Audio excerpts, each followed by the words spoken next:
Mes amis, le bien beau titre de notre rencontre de ce soir, dont le récit se trouve au chapitre 2 de l'Évangile selon saint Luc, chapitre 2 de l'Évangile selon saint Luc, le récit de la Nativité que j'ai intitulé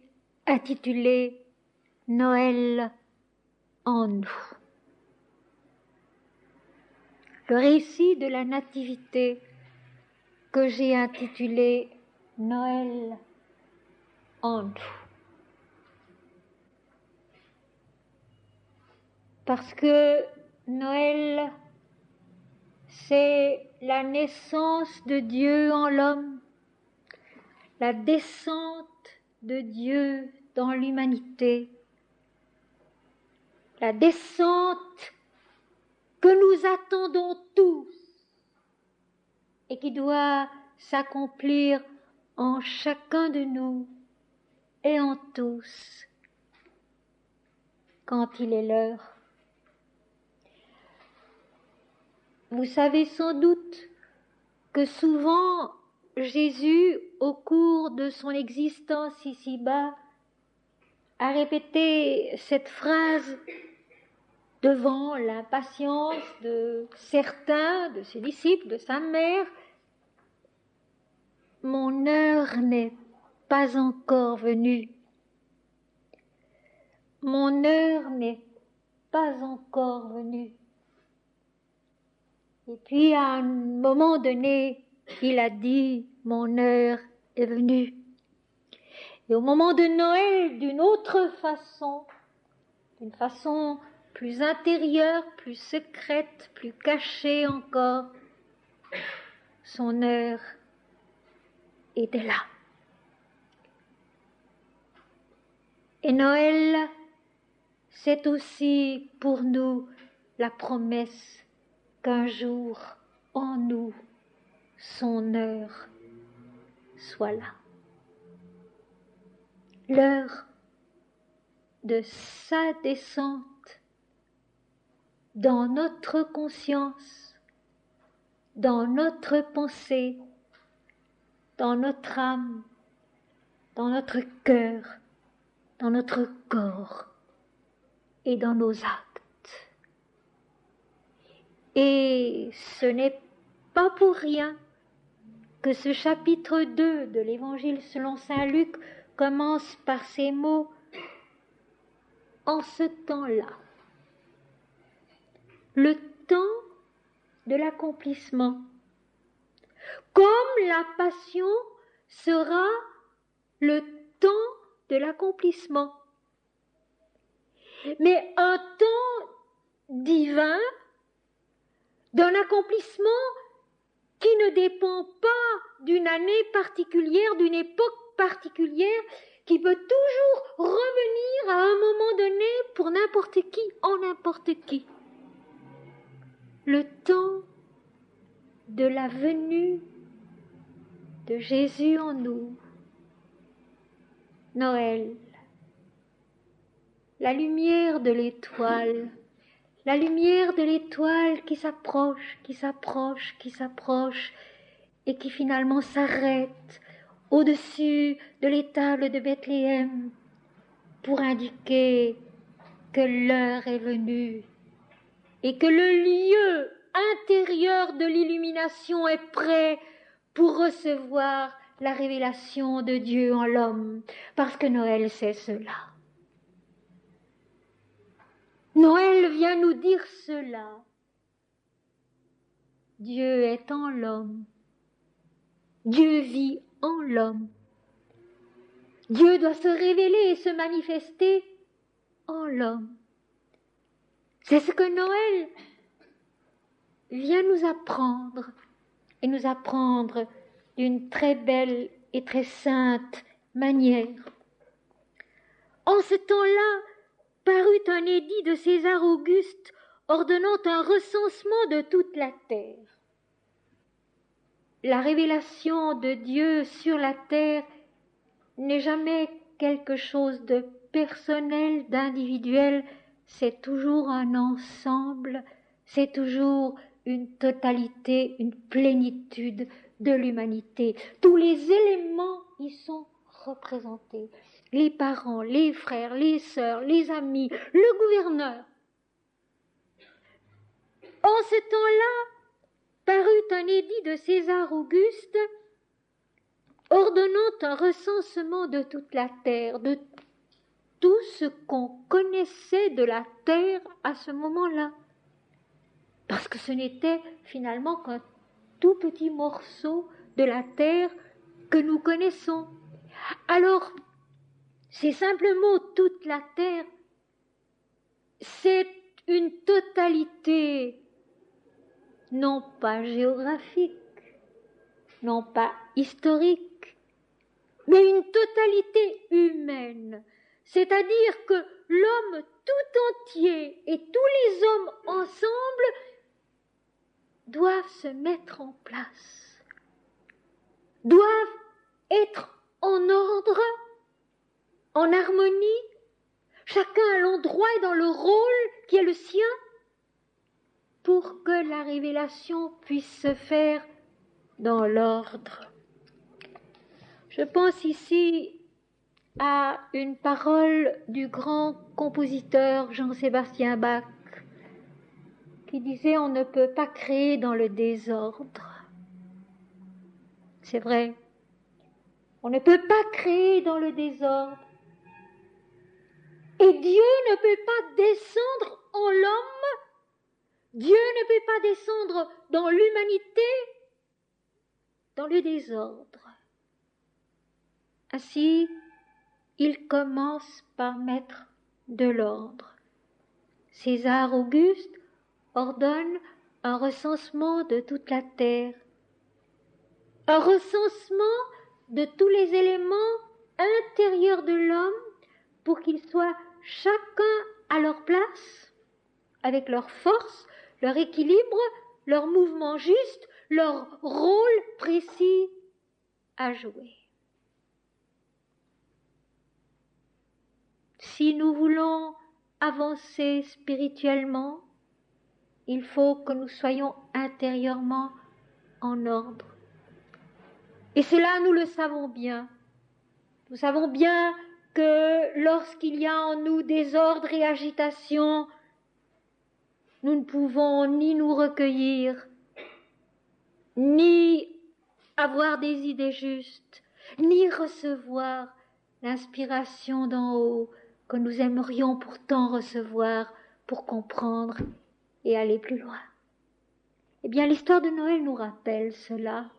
Et je trouve que c'est infiniment beau que l'histoire de Noël nous rappelle cela. Il faut de l'ordre pour que Dieu vienne. Un ordre obéissant, calme, paisible, mais de l'ordre. Donc aussi une santé de pensée, une santé dans les sentiments, une santé dans les aspirations. Il faut une harmonie, il faut de l'ordre, un recensement de toute la terre pour savoir où on en est. Ce premier recensement originel au sens de l'esprit, originel au sens divin, un ordre qui respecte ce qui était depuis toujours et ce qui était parfait depuis le commencement, eut lieu pendant que Quirinius était gouverneur de Syrie.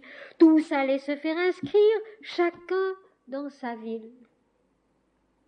L'obéissance des éléments concrets de la vie. Nous avons vu récemment, au cours de Lausanne, la première lettre de l'Apocalypse, qui est le premier plan de la conscience, le premier chakra, le plan matériel, le plan physique. Et nous avons vu que sur ce plan-là, il y a vérité. Notamment, dans cette lettre, le Seigneur dit « Je sais que tu hais les menteurs. ceux qui se disent juifs et ne le sont pas. Le plan concret est vrai, il ne ment pas, il est ou il n'est pas. Le plan concret ne ment pas, il est vrai. Et de même ici à Noël, le plan concret obéit. Chacun allait se faire inscrire dans sa ville. Le plan concret obéit. Et avec lui, le plan vital et le plan mental vital. Donc les trois plans inférieurs de notre conscience et de notre vie se mettent en ordre et obéissent. C'est bien souvent le travail du Hatha Yoga bien compris. C'est le travail de nos métiers humains quand nous les faisons de la bonne manière, simplement, sainement, consciencieusement, sans négligence, comme dit Mahananda Mahi.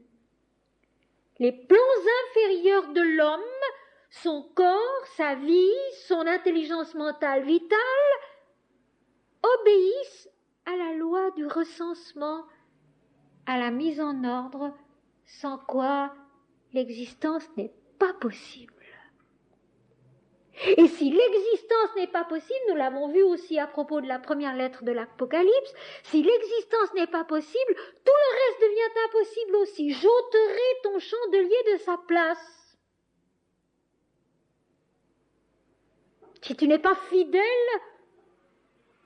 à l'œuvre juste, à l'œuvre première, qui est l'œuvre de l'unité de Dieu en toi, j'ôterai ton chandelier de sa place. Donc, à ce moment-là, le plan inférieur étant supprimé, tout le reste est supprimé aussi.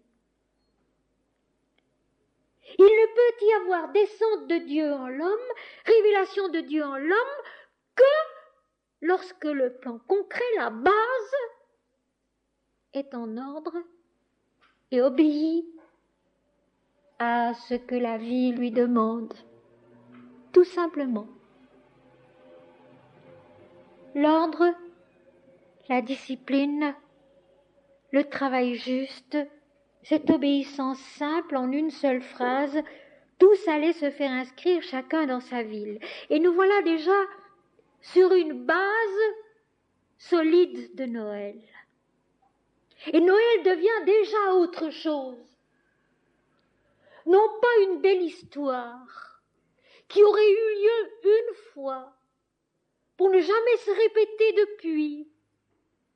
Noël devient quelque chose d'actuel, une vérité d'aujourd'hui. Une mise en ordre en nous-mêmes, dans notre vie humaine, très simplement pour que l'équilibre, l'harmonie, l'ordre, la santé permettent autre chose. Et cette autre chose, c'est la merveille des merveilles.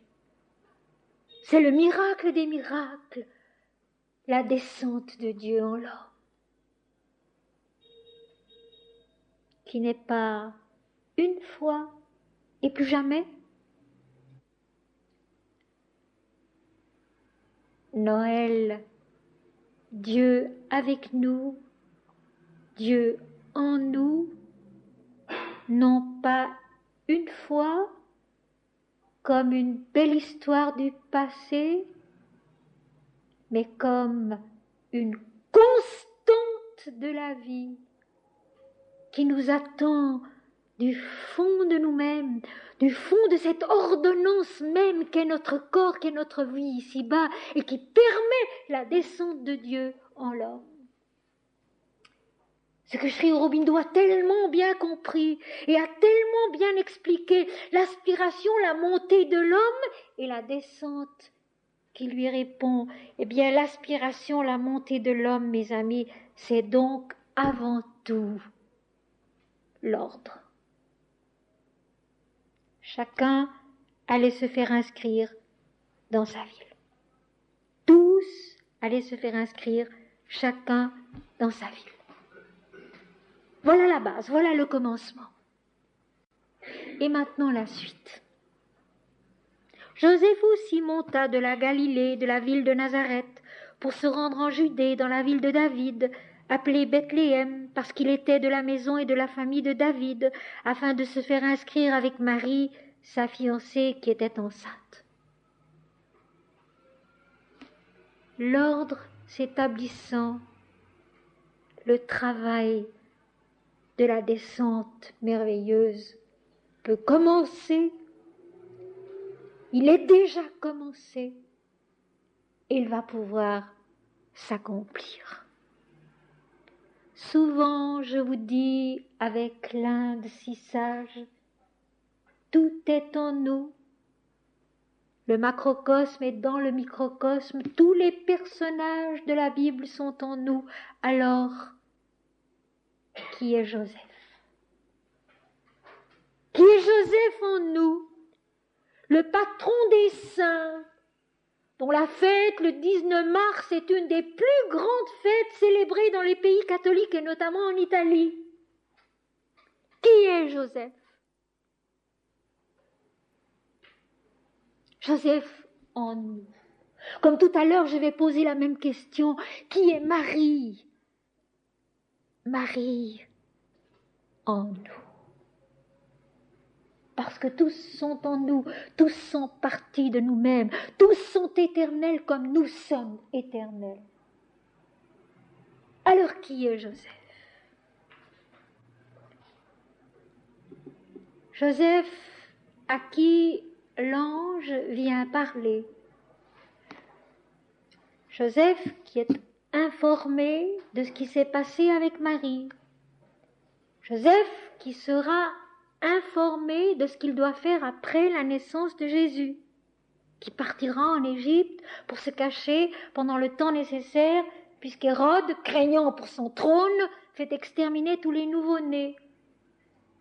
Qui est Joseph? Il est de la maison de David. Il est donc de la Judée, de Jérusalem, la ville sainte. Joseph appartient à la si ancienne promesse de Dieu.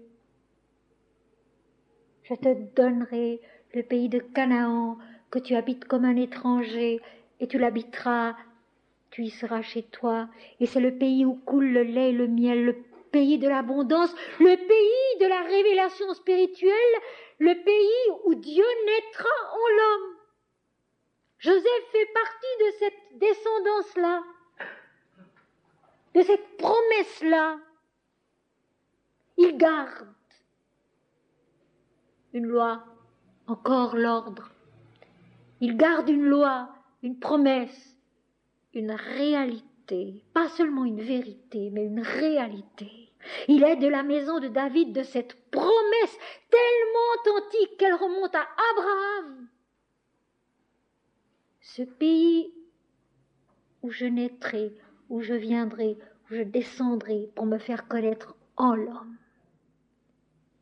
Il est en nous la piété fidèle qui sait garder la tradition juste de la loi de l'Éternel, mais qui a acquis une maturité importante. Parce qu'il y a beaucoup de sortes de piété.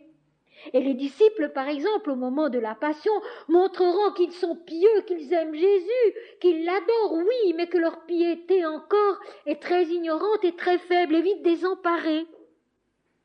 Tout à l'heure, nous verrons les bergers qui sont une autre forme de piété. Mais Joseph, lui, c'est une piété qui est déjà arrivée à une certaine maturité, et à une maturité avancée, parce que l'ange lui parle. Alors qui est l'ange? La piété, c'est aussi un élément de nous-mêmes que nous devons cultiver. Le respect de la tradition, garder les rites, garder la loi de l'Éternel, même sans les comprendre tout à fait, c'est aussi un élément de notre vie à nous. L'ange, du grec angelos, l'envoyé, le messager. L'ange, c'est la lumière de notre âme qui resplendit en nous, qui nous dirige, qui nous fait comprendre, qui nous apporte la certitude de la démarche juste à accomplir dans la méditation et dans la vie.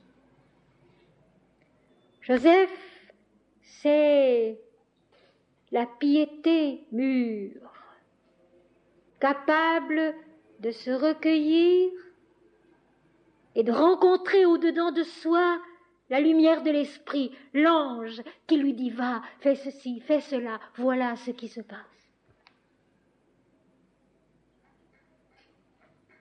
Non pas un pouvoir occulte particulier, ce qui est le contraire de la vérité et de la vie spirituelle, mais l'authenticité de notre lumière consciente, parce que notre conscience est la lumière de l'esprit, la lumière divine, qui se lève en nous, qui devient l'ange, le messager, qui nous fait comprendre ce que nous devons faire, ce que nous devons être, ce que nous devons assumer. Alors Joseph lui aussi s'en va de la Galilée, de sa ville de Nazareth, la Galilée qui sera la ville de la révélation, aussi après la mort de Jésus, aussi après la Pâque. C'est en Galilée que Jésus donne rendez-vous à ses disciples. Ce n'est pas en Judée. Judée, c'est Jérusalem.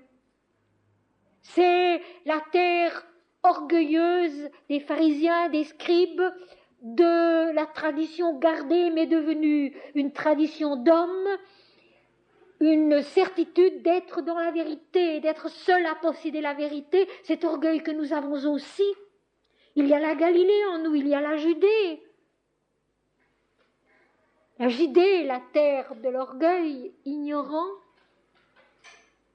Joseph, la piété informée par la lumière de l'esprit, s'en va lui aussi attester en s'inscrivant dans sa ville qu'il appartient à la promesse, la maison de David, cette descendance de David qui matérialise la promesse de l'Éternel, pour aller se faire inscrire à Bethléem. Bethléem veut dire la maison du pain, la maison de Dieu. Jésus dira plus tard, je suis le pain de vie. La maison du pain, la maison de Dieu. Joseph va se faire inscrire dans sa ville, qui est la ville même de la vie selon Dieu. Le pain du ciel, le pain de Dieu qui est descendu du ciel pour donner la vie au monde, dira Jésus, Jean chapitre 6. Le pain de Dieu qui est descendu du ciel pour donner la vie au monde. Donc l'origine même de la création, de la vie. Bethléem, la maison du pain, la maison de Dieu. Ce qui donne à cette petite ville où est né Jésus une ampleur qui va jusqu'à l'infini, qui va jusqu'à la profondeur de l'éternité, du commencement, du tout, de la fin. La maison du pain, la maison de Dieu, ce pain de Dieu qui est descendu du ciel pour donner la vie au monde. Voilà ce qu'en dira Jésus plus tard. Vous voyez que nous sommes loin ici d'une toute petite histoire très touchante, d'un village, d'une étable, d'un homme et d'une femme qui y arrivent.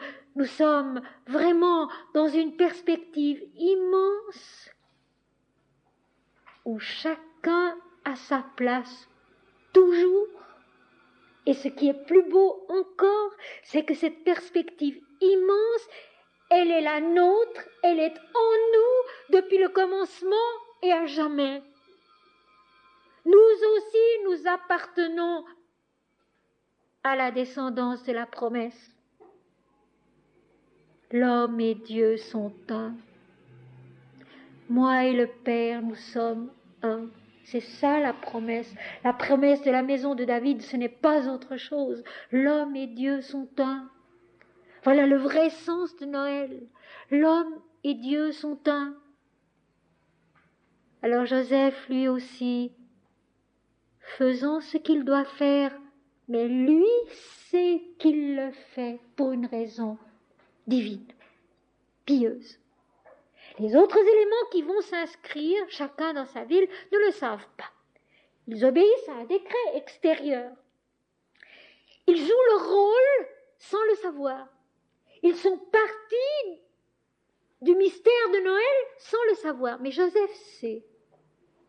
Joseph sait où il va. Joseph sait ce qu'il va faire et pourquoi il va le faire. Il ne sait pas la suite. Il sera instruit plus tard par l'ange de s'en aller en Égypte et puis ensuite de revenir à Nazareth. Mais pour le moment, en allant s'inscrire à Bethléem, il sait ce qu'il fait. Il faut que l'enfant que porte sa femme, sa fiancée, naisse à Bethléem, la maison du pain, la maison de Dieu, la ville de la promesse millénaire de l'Éternel envers son peuple, qui est l'humanité tout entière. Parce qu'il était de la maison et de la famille de David, afin de se faire inscrire, donc d'attester qu'il est de cette famille-là, avec Marie, sa fiancée, qui était enceinte de Dieu. C'est moi qui ajoute de Dieu, ce n'est pas dans le texte. Alors, comme tout à l'heure, j'ai demandé qui est Joseph. Qui est Joseph en nous? Maintenant, je demande qui est Marie en nous. Parce que Marie, mère de Dieu, est en nous aussi. Marie, c'est notre conscience à son sommet lumineux, pure de tout égoïsme et de tout orgueil, de toute idée d'importance personnelle, profondément pieuse et donnée à Dieu, et par conséquent capable de concevoir Dieu, non pas seulement un esprit, mais totalement. Marie, c'est le sommet de notre conscience, pure de tout égoïsme et de tout orgueil, pieuse profondément, donnée à Dieu totalement, et par conséquent capable de concevoir Dieu dans sa nature totale. La Bhagavad Gita explique que nous adorons Dieu et nous servons Dieu selon l'idée que nous nous faisons de lui avec notre intelligence mentale.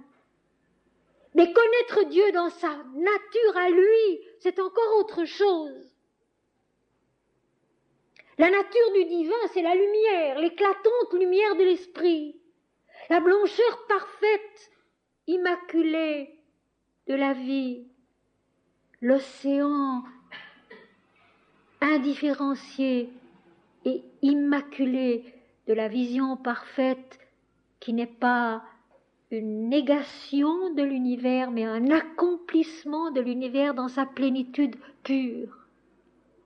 Alors Marie, c'est cette conscience pure de tout égoïsme et de tout orgueil, donnée à Dieu totalement et capable de concevoir Dieu dans sa nature propre et de le transmettre aux hommes.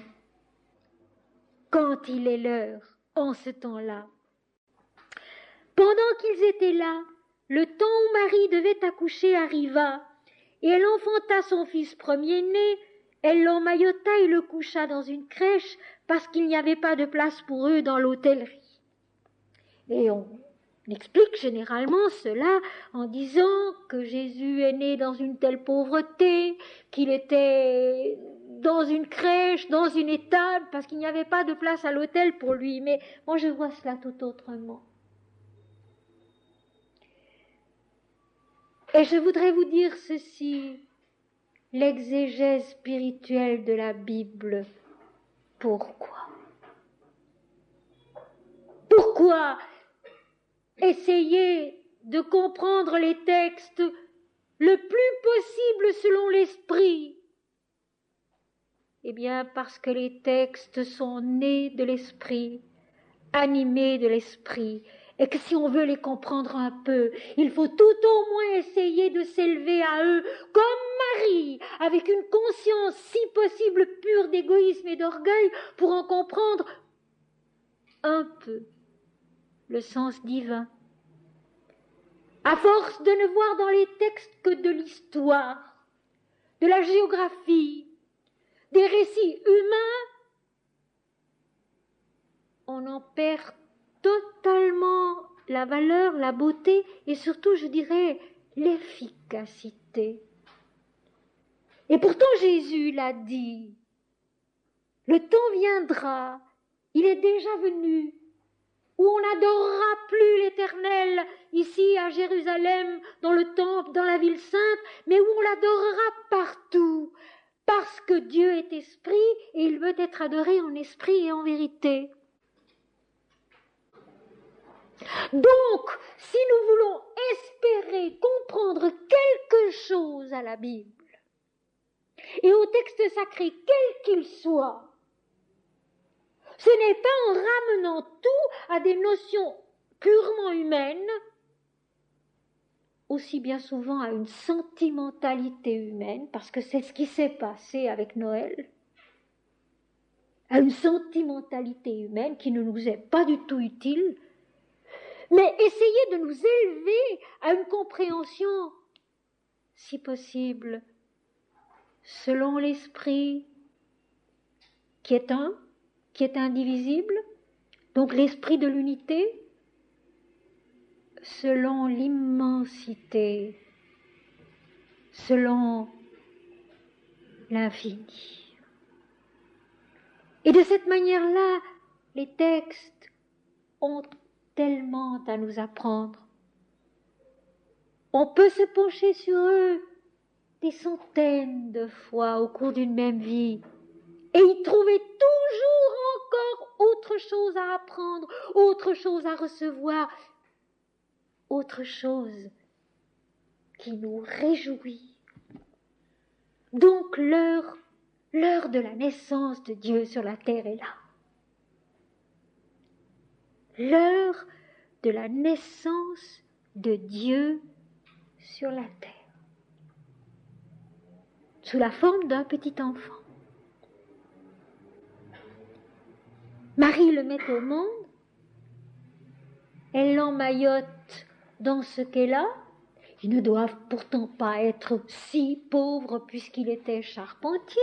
Il gagnait certainement sa vie honnêtement, Joseph.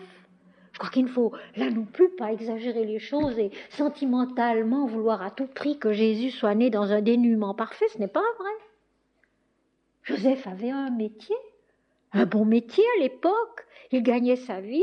Il a fait ce voyage avec Marie, qui était sur un âne, puisqu'elle ne pouvait pas marcher. Donc il avait quand même le moyen d'avoir un âne aussi. Elle emmaillote cet enfant dans ce qu'elle a, dans des linges, dans ce qu'on faisait à l'époque. Elle l'emmaillote surtout dans son amour, dans sa tendresse, et elle le couche là dans une crèche qui est une mangeoire, dans la chaleur d'une étable, parce que dans une étable il fait chaud. Et une étable, c'est un lieu merveilleux, c'est un lieu de la vie, c'est un lieu de la vérité, c'est un lieu de la chaleur humaine et animale.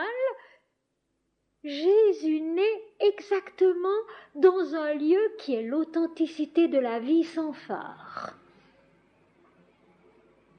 Tandis qu'il n'y a pas de place pour lui dans l'hôtellerie qui est l'agitation mentale.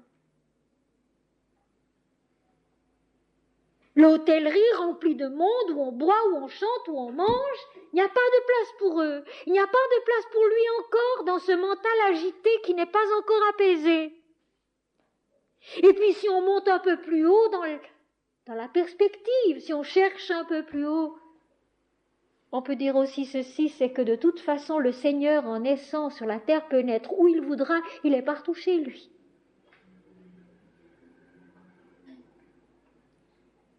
Il est né où il devait naître, c'est tout. Il est né où il devait naître. Et comme il devait naître, c'est tout. Dans la discrétion la plus absolue, dans la simplicité parfaite, dans la vérité nulle de la vie, une crèche, une mangeoire. Les amis, lorsque le Seigneur naît en nous, il en va de même. Ça ne fait pas de bruit. Ça ne se fait pas sur la place publique ou dans une maison importante remplie de monde qui s'agite. Ça se fait dans le silence, dans le secret, dans l'humilité, dans la beauté parfaite d'une naissance pure. La sentimentalité là-dedans n'a rien à voir. Et d'ailleurs, Jésus n'est pas sentimental, jamais. Et quand on croit le suivre et le servir et faire ses œuvres en étant pleurnichard et sentimental, c'est faux. Jésus est né où il devait et comme il devait. Dans le secret, dans la discrétion, de la piété de sa mère et de la piété de son père. Dieu en l'homme, Dieu au milieu des hommes. Comme Jésus marchant plus tard dans l'Apocalypse au milieu des 7 chandeliers. C'est la même chose. Il est venu marcher au milieu des hommes, montrer que Dieu est en l'homme, mais en réalité, sa vraie place, c'est toujours en l'homme. Dieu en l'homme. Il y avait dans cette même contrée des bergers qui passaient dans les champs les veilles de la nuit pour garder leurs troupeaux. Nous avons vu Joseph, nous avons vu César Auguste, nous avons vu tous ces gens qui vont se faire inscrire, qui sont tous nous-mêmes, des parties de nous-mêmes. Nous avons vu Marie, nous avons vu l'étable de Bethléem, la maison du pain, la maison de Dieu où naît Jésus, dans la discrétion, dans le secret, dans le mystère, parce qu'il y a un mystère à Noël, et ce mystère, il sera éclairci à la fin du récit. Loin de l'agitation mentale qui, pour le moment, fait son petit travail dans son coin, mais reste en dehors du mystère de Noël. Et nous retournons à la vie vraie, la vie simple, la vie saine, les bergers, dans cette même contrée, qui passaient dans les champs les veillées de la nuit pour garder leurs troupeaux. Ce qui sonne vrai, ce qui sonne juste, ce qui fait partie de la vie comme elle est, la nécessité de manger, de dormir, de boire, de marcher pour devenir vigoureux, parce que les troupeaux ont besoin de marcher pour être vigoureux, ils ont besoin de dormir, ils ont besoin de manger, ils ont besoin de boire, ils ont besoin d'être gardés, d'être aimés par leurs bergers, parce que les troupeaux ont besoin de se sentir aimés par le chien et par les bergers.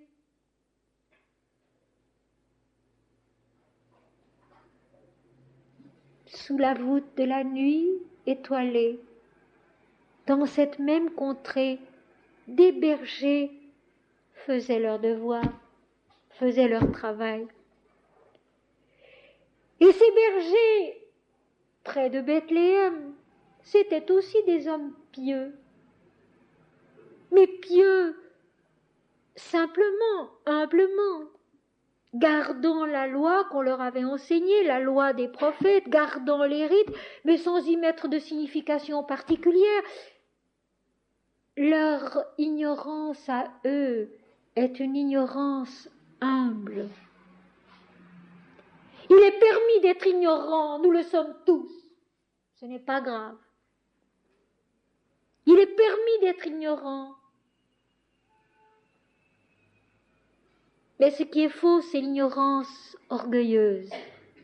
L'ignorance qui prétend savoir. Une ignorance humble trouve la vérité, naît à la vérité, et ça va être le cas des bergers.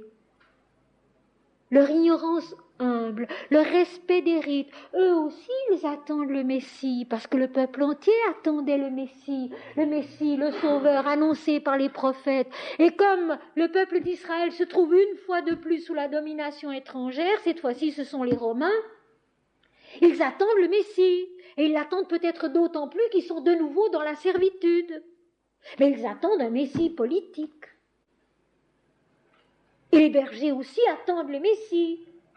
Mais ils récitent leurs prières, le peuple hébreu étant un peuple très pieux, ils récitent leurs prières, ils gardent leurs troupeaux dans la nuit, ils nourrissent, ils soignent, ils respectent la vie, ils vivent dans la vie saine et simple, et ils veillent dans la nuit bien sûr, mais aussi la nuit de leur ignorance.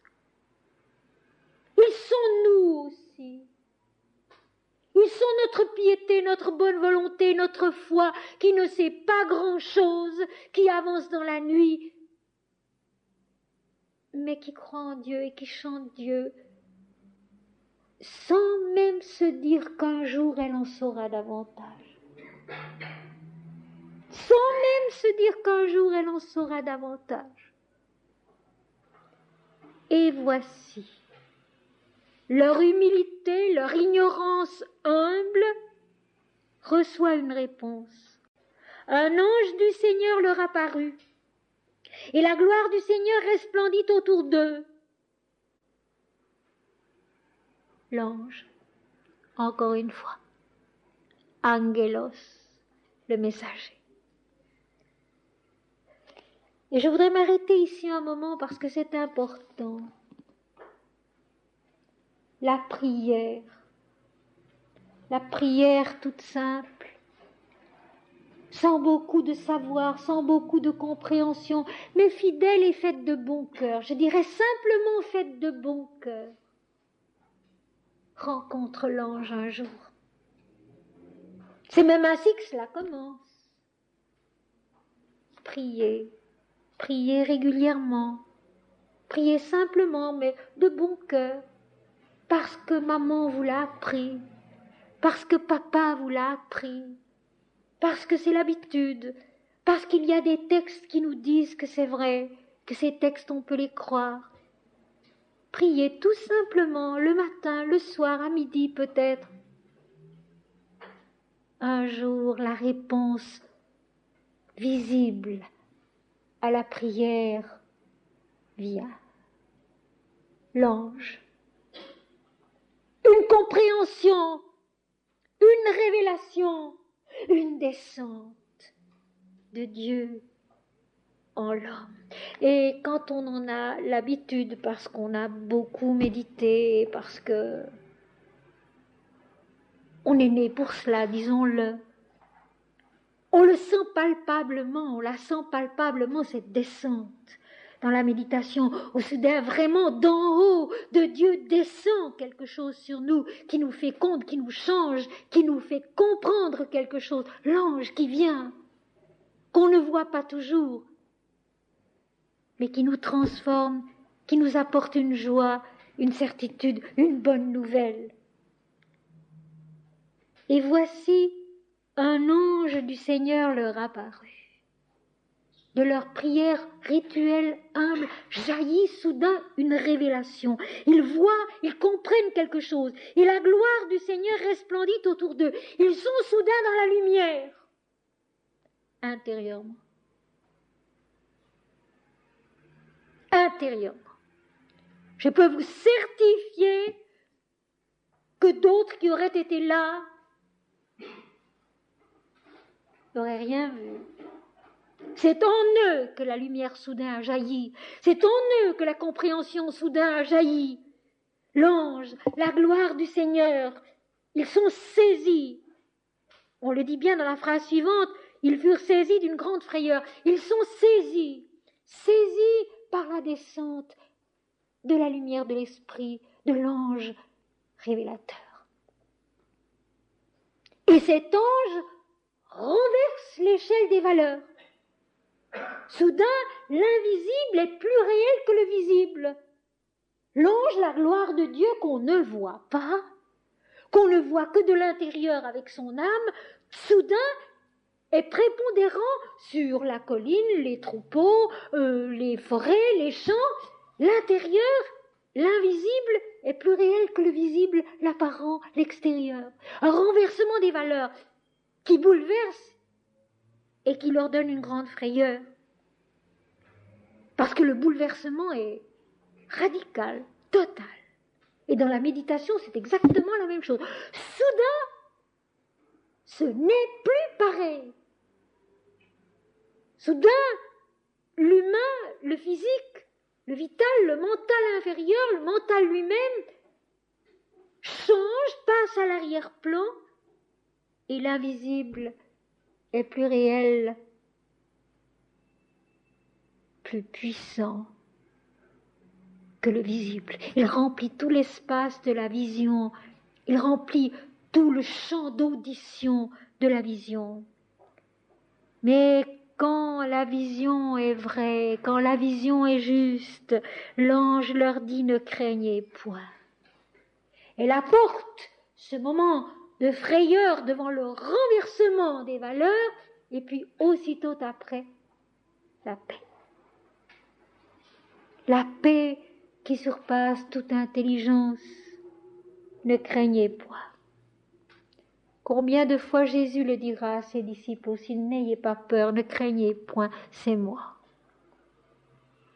L'ange leur dit: ne craignez point. Donc, aussitôt après le bouleversement intérieur de la vision, de la lumière de l'ange, de la gloire de Dieu, qui terrasse la conscience de l'homme,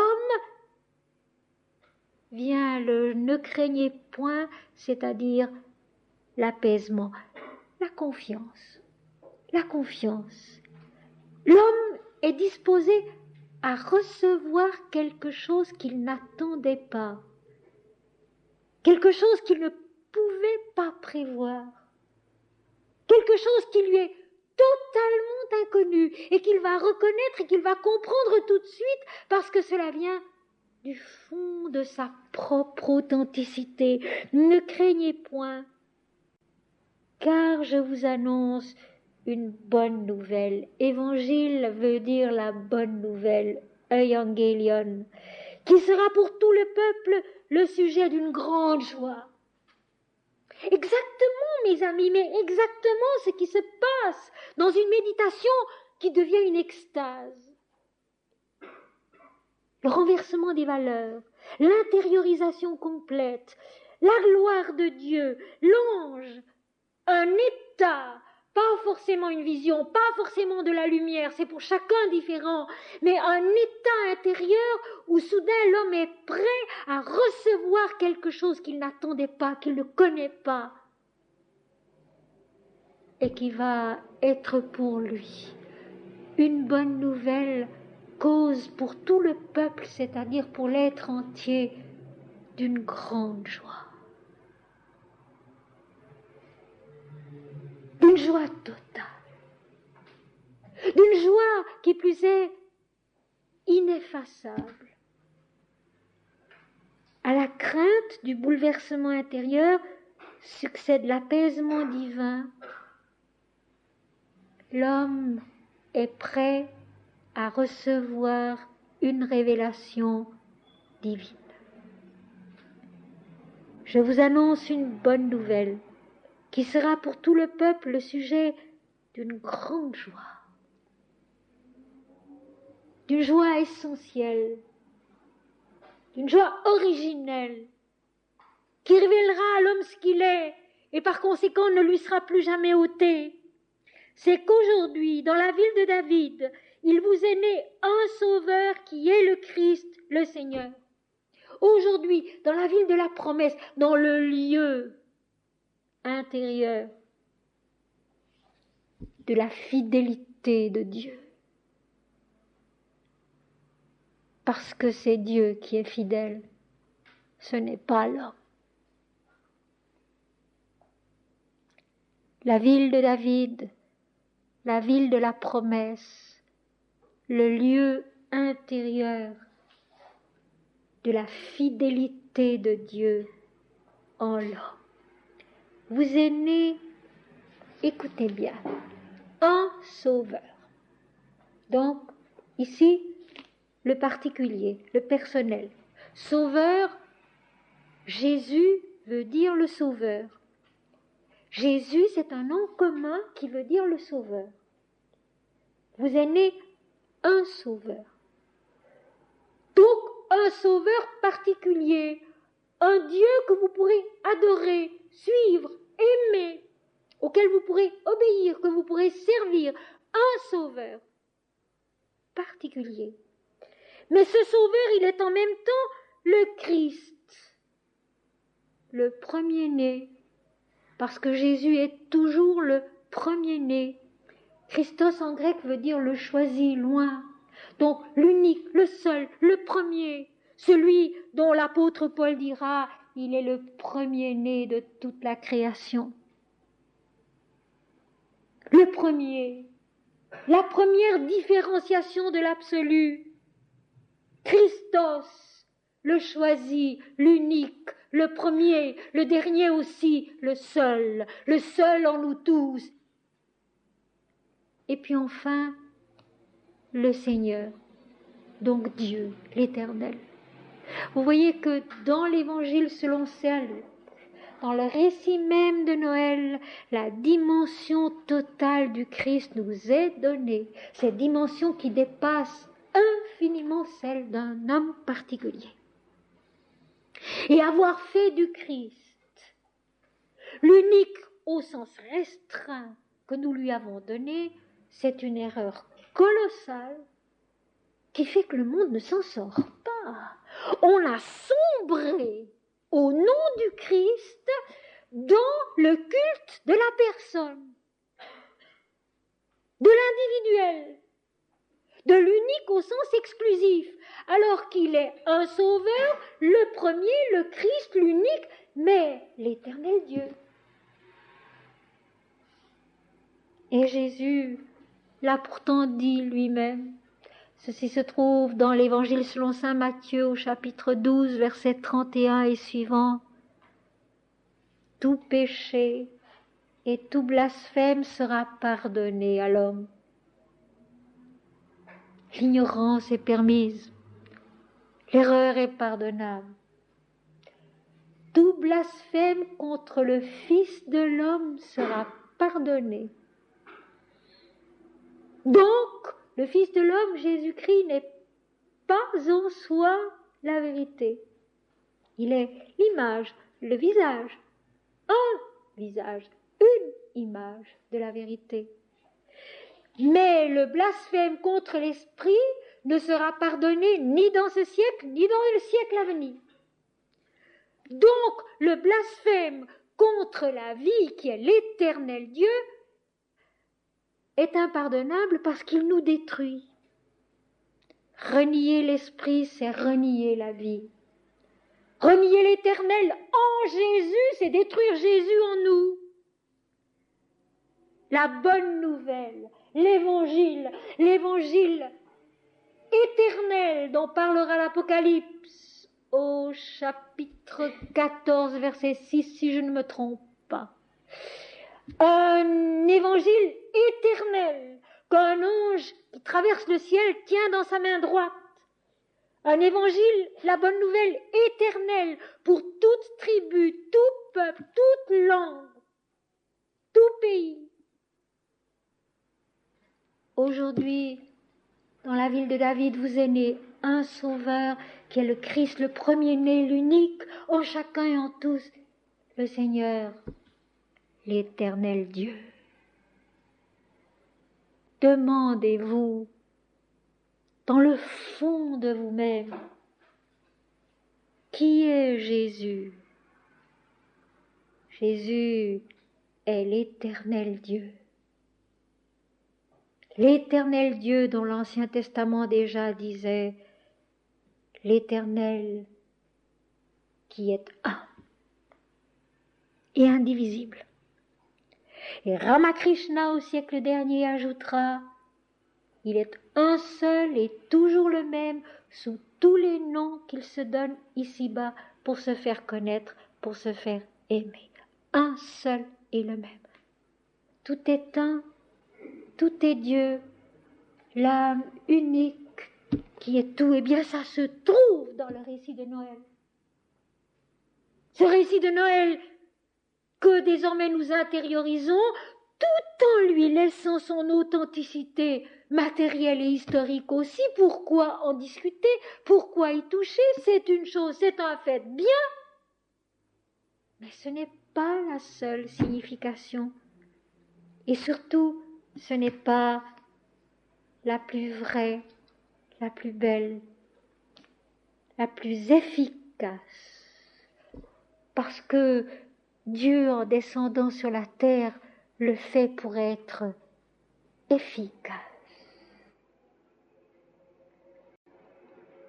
Aujourd'hui, dans la ville de David, il vous est né un sauveur qui est le Christ, le Seigneur. Et voici à quel signe vous le reconnaîtrez. Vous trouverez un enfant emmailloté et couché dans une crèche. Vous trouverez un enfant couché dans la simple vérité de la vie. Et la vérité de la vie, c'est manger, dormir, grandir. Et puis à partir de là, être capable de se développer intérieurement et de monter jusqu'à cet état de Joseph et de Marie, la conscience pure de tout égoïsme et de tout orgueil, donnée à Dieu dans la joie et l'amour, capable de concevoir Dieu et de le transmettre au monde. Et soudain, il se joignit à l'ange une multitude de l'armée céleste, louant Dieu et disant, vous savez, là, il me semble lire un passage du Mahabharata ou de la Bhagavad Gita ou des Védas. Soudain, au paroxysme de la révélation, de l'extase, tous les dieux sont là, tous les anges sont là, toute la gloire et la lumière de l'esprit est là. La joie immense, la lumière insondable, la compréhension presque palpable de la vérité. Et soudain, il se joignit à l'ange une multitude de l'armée céleste, louant Dieu et disant, une révélation intérieure, mes amis, à un moment donné, devient toujours foule, multitude, immensité, innombrable, c'est vrai. Il y a le moment où il n'y a qu'une seule présence, et puis soudain c'est tout, sans limite et sans exclusion, où rien n'est détruit, mais où tout est transfiguré. Rappelons-nous, monter à Dieu, réaliser Dieu, pour employer ce terme, ce n'est pas détruire, ce n'est pas supprimer, c'est accomplir dans la plénitude.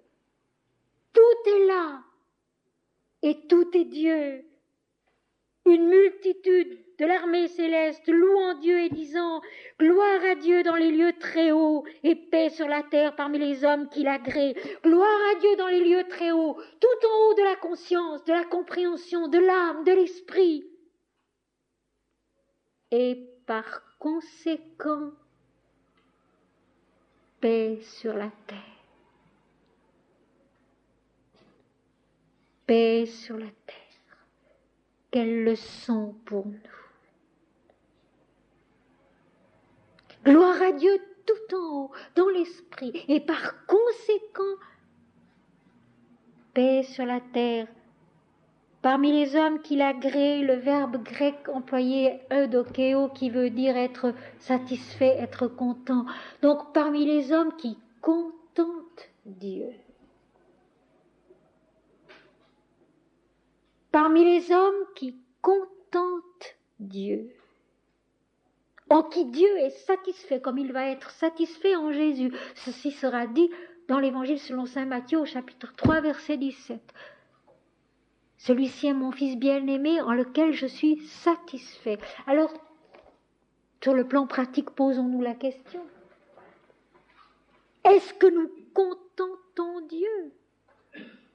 Quand nous sommes grossiers, grognons, mécontents, violents, médisants, critiquants, jamais satisfaits, est-ce que nous contentons Dieu ? Il faut les deux éléments. Chanter la louange et la gloire de Dieu tout en haut, ne jamais se plaindre.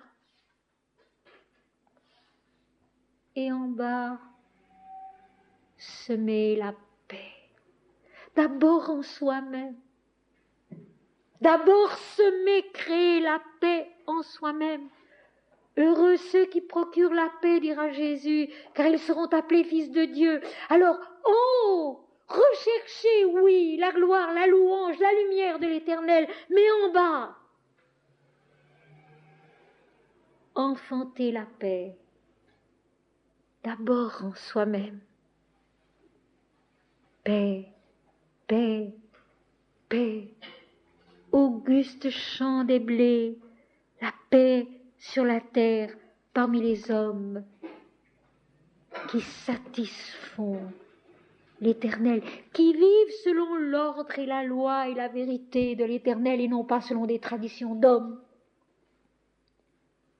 Et puis soudain, sans transition, lorsque les anges les eurent quittés pour retourner au ciel, ça c'est important. La révélation, la vision retourne là d'où elle est venue. Une extase, une vision, une compréhension spirituelle doit toujours repartir et remonter vers Dieu. Nous ne devons pas la retenir, nous ne devons pas la garder pour nous, nous devons la rendre à Dieu. Rappelons-nous le récit de Noël, c'est encore une leçon. Lorsque les anges les eurent quittés pour retourner au ciel, donc l'extase retourne dans le ciel de l'esprit, où elle doit rester. Nous avons à essayer de la comprendre, peu à peu de la vivre et de la devenir dans la sainteté. Mais la vision elle-même, nous devons la rendre, la donner. Comme le tombeau de Pâques est vide, mes amis. Il n'y a plus personne dedans. Rendre à Dieu ce qui appartient à Dieu. Et nous n'avons qu'une seule chose à faire, c'est peu à peu essayer de comprendre, de vivre et de devenir dans la sainteté ce que nous avons compris. Alors, lorsque les anges les eurent quittés pour retourner au ciel, les bergers se dirent les uns aux autres, « Allons jusqu'à Bethléem et voyons ce qui est arrivé, ce que le Seigneur nous a fait connaître. » Réaction logique, la conscience maintenant est revenue à la terre, est revenue sur le plan humain. Ils ont été transportés dans une vision des anges, ils ont reçu la nouvelle et maintenant ils se retrouvent avec eux-mêmes, avec leur compréhension terrestre d'hommes. Et ils se disent, eh bien, allons. Leur réaction est celle de la confiance, de la foi, de la piété, encore une fois, qui est la seule réaction juste après une révélation. Et ils se disent, eh bien, allons voir, le mental veut voir, veut pouvoir juger si ça a été une illusion, une vue de l'esprit, une imagination, ou bien si ça correspond à une réalité des faits, des actes, des objets chargés d'un enseignement inconnu, nouveau, précieux, comme ce sera le cas au matin de Pâques, où le tombeau recèle les bandes blanches qui ont entouré Jésus, qui sont des témoins lourds d'un enseignement qu'il faudra comprendre, et puis ils deviendront Ces bandes deviendront les anges qui parlent à Marie de Magdala et lui révèlent ce qu'elle attend, ce qu'elle cherche, c'est que Jésus est vivant et pas parmi les morts. Et ici, les bergers vont aller voir pour connaître ce que le Seigneur leur a annoncé. Ils y allèrent en hâte, avec la hâte de la foi, de la joie, de la confiance. Et ils trouvèrent Marie et Joseph et le petit enfant couché dans la crèche. Et mes amis, c'est ça, le miracle et le mystère de Noël. La rencontre parfaite entre la vision de l'âme et les faits concrets. C'est cela le miracle et le mystère de Noël. La rencontre parfaite entre la vision de l'âme et les faits concrets. Ce que j'ai vu au-dedans de moi, dans la lumière de l'esprit, je le retrouve ici-bas comme étant Dieu. Et lorsqu'un Saint Jean de la Croix dit, parlant de ses extases, quand on revient de là, et qu'à nouveau on tourne ses yeux vers la terre, on n'y voit plus que Dieu seul. C'est Noël pour lui, essentiellement, totalement. Cette simple phrase contient donc tout le mystère et le miracle de Noël. Ils y allèrent en hâte, avec la joie, la confiance, la certitude d'une démarche sûre. Ils trouvèrent Marie et Joseph et le petit enfant couchés dans la crèche. La vision de l'âme qui est conforme à ce qui se passe dans le concret. Après l'avoir vu, ils racontèrent ce qui leur avait été dit au sujet de ce petit enfant. Alors ils veulent dire aux autres ce qui leur est arrivé. Cette révélation, l'ange, la nouvelle, l'annonce, et puis la réalité. Tous ceux qui les entendirent furent dans l'étonnement, frappés par le tonnerre de l'esprit, le bouleversement intérieur de l'esprit, où la matière confirme l'âme et l'âme confirme la matière. De ce que leur disaient les bergers, Marie gardait toutes ces choses et les repassait dans son cœur. Nous sommes les bergers qui avons entendu l'ange et les anges annoncer la bonne nouvelle. Et puis redescendant dans notre conscience humaine, nous nous apercevons que c'est vrai, que Dieu est là, en nous, et que tout se passe bien, comme il nous a été dit plus haut. Et puis nous en informant les différentes parties de notre être, de notre vie, qui s'étonnent, qui se réjouissent, parce que soudain, la vie a pris un autre sens, un autre visage, une autre valeur. Il y a Dieu partout. Il y a Dieu dans l'enfant de la crèche. Il y a Dieu dans les tables. Il y a Dieu en Marie. Il y a Dieu en Joseph. Il y a Dieu dans les bergers. Il y a Dieu dans les anges. Il y a Dieu dans leurs chants. Et Marie gardait toutes ces choses et les repassait dans son cœur. Marie, la conscience pure qui a conçu Dieu dans sa nature et qui l'a donné aux hommes. Et qui garde ces choses pour les comprendre plus tard, peu à peu, par ce chemin qui ira jusqu'à Golgotha, jusqu'à Pâques, jusqu'à l'Ascension, la Pentecôte, et puis encore l'Apocalypse. Marie ne peut pas prévoir tout cela à ce moment-là. Pour l'instant, elle a conçu Dieu, elle l'a donné aux hommes. Il est vivant parmi les hommes, il est vivant en elle. Mais ce que sera cette vie, ce que sera cet exemple divin sur la terre, elle ne peut pas le savoir non plus.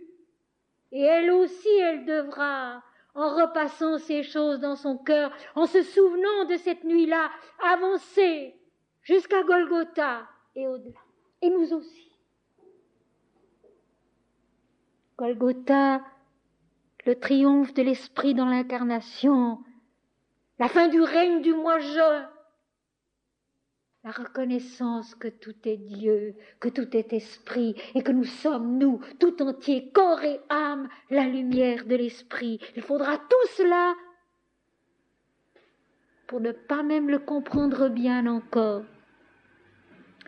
Et les bergers s'en retournèrent, glorifiant et louant Dieu pour tout ce qu'ils avaient entendu et vu, et qui était conforme à ce qui leur avait été annoncé. Ils font ce qui est juste. Ils sont la piété toute humble qui ne se pose pas de questions mais qui agit juste.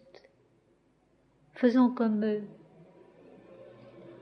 Après une belle méditation,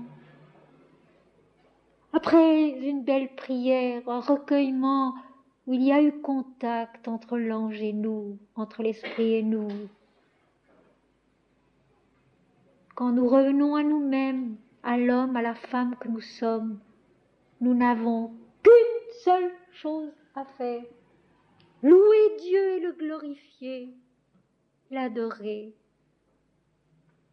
et le servir.